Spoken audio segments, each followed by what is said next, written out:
అక్కడ ఒక వృద్ధుడు ఉన్నాడు, చావు బ్రతుకుల్లో ఉన్నాడు. దేవుడు నాతో అంటున్న మాట, నీవు వెళ్ళి ఆ వృద్ధుడికి సహాయం చెయ్యి అన్నాడు.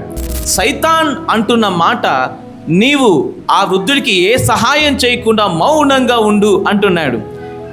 నేను వెళితే దేవుని మాట విన్నట్టు, వెళ్ళకపోతే సాతాను మాట విన్నట్టు.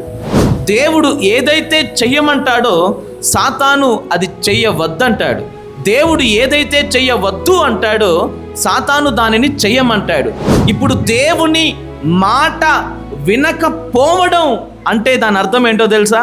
సాతాను యొక్క మాటను వినటం, సాతానుకి సాగిలపడటం. సార్ మేము దేవుని పని చేయట్లే అంతే అని మీరు అంటున్నారు. కాదు, మీరు సాతాను పని చేస్తున్నారు. మీ దేహములు మీకు విగ్రహములు అయిపోయినాయి, మీ కడుపు మీకు దేవుడు అయిపోయింది. నా ప్రాణమా తినుము త్రాగుము సుఖించుము అని అంటున్నారు. సాతానుకు కావాల్సింది ఇదే, వాడు మీ నుంచి కోరుకునేది ఇదే. మీరు దేవునికి లోబడకుండా కఠిన చిత్తులై ఉండి మీ హృదయాన్ని కఠినపరుచుకొని ఆయన వైపు నుంచి ముఖము తిప్పుకొని దేవునికి వ్యతిరేకులుగా మీరు ఉండటం వాడికి కావాలి.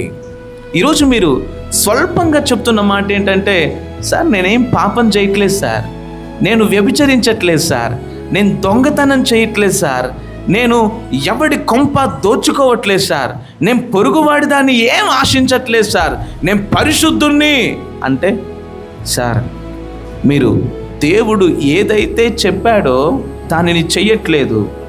ఎందుకు అంటే మీ మనస్సులో దేవుడి మాట చెయ్యవద్దు అన్న ఆలోచనను సాతాను పుట్టించాడు.